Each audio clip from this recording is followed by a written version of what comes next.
जय श्री श्याम भक्तों, स्वागत है आपका आपके इस चैनल में जिसका नाम है भाव आपके स्टोरी मेरी। तो दोस्तों, आज मैं आपके लिए एक साधारण से व्यक्ति माधव की कहानी लेकर आई हूँ, जो श्याम बाबा की कृपा से नया जीवन पाता है।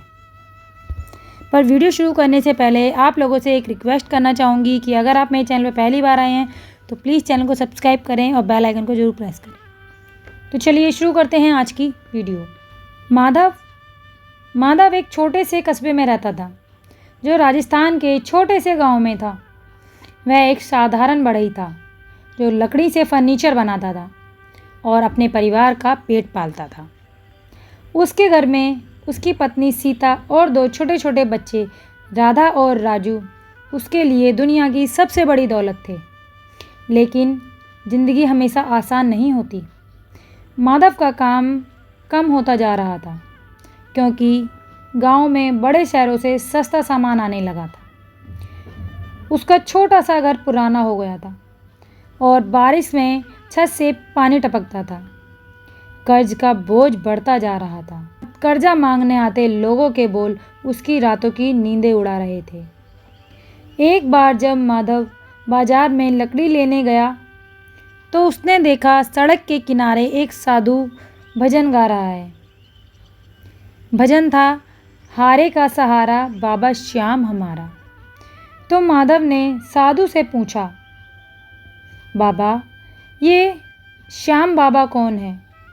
तब साधु ने माधव को घाटू श्याम की पूरी कथा सुनाई कि कैसे महाभारत की युद्ध में एक बर्बरिक नाम का योद्धा लड़ने जा रहा था और भगवान कृष्ण ने उससे साधु के वेश में आकर उससे उसका शीश मांगा और उसने शीश का दान भगवान कृष्ण को दिया, जिससे प्रसन्न होकर भगवान कृष्ण ने उसको अपना नाम श्याम दिया और उसको एक वरदान दिया कि वह हारे के सहारे बनेंगे। इस तरह माधव को उस साधु ने बाबा श्याम की पूरी कहानी सुनाई और बोले, बाबा सच में हारे के सहारे हैं।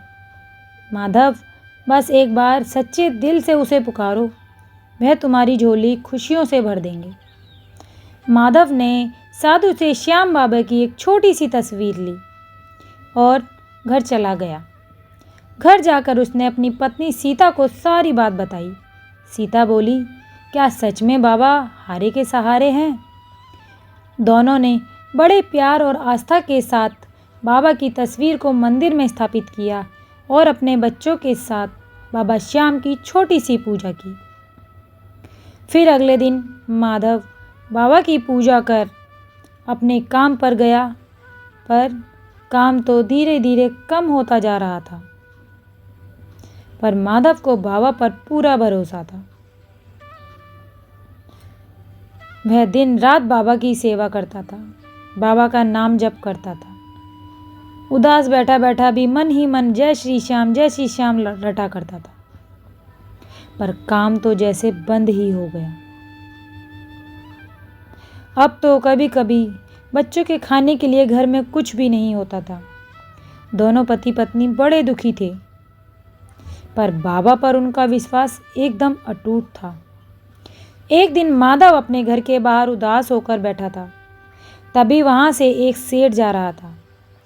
वह माधव को जानता था।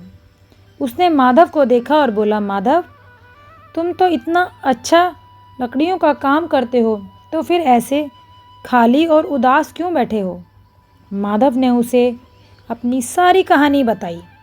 सेठ बोला, मुझे अपने घर के लिए फर्नीचर बनवाना है। अगर तुम बना दो तो मैं तुम्हें उस काम के अच्छे दाम दूंगा। माधव बहुत खुश हुआ। माधव बहुत खुश हो गया। माधव ने हाँ कर दी और अगले दिन से ही सेठ के घर के लिए बहुत सुंदर फर्नीचर बनाना शुरू किया।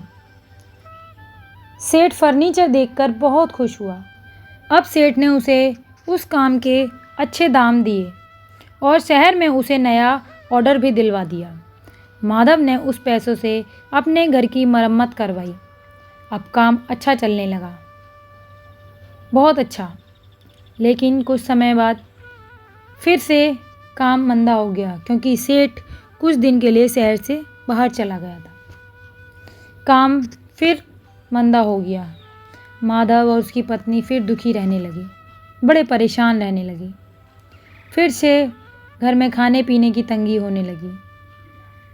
एक रात माधव सो रहा था तो उसने सपने में देखा कि बाबा उसे बुला रहे हैं कि माधव, मेरे दरबार आओ, मुझसे मिलने आओ, मैं तुमसे मिलना चाहता हूँ।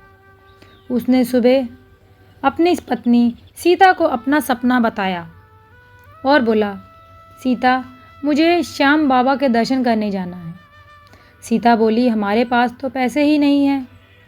तो माधव ने अपने कुछ औजार बेचे और चल दिए बाबा के धाम। बाबा के मंदिर गए, बाबा के दर्शन किए और बोला, हे बाबा, मैंने अपने आप को और अपने परिवार को आपके हाथों में सौंप दिया है।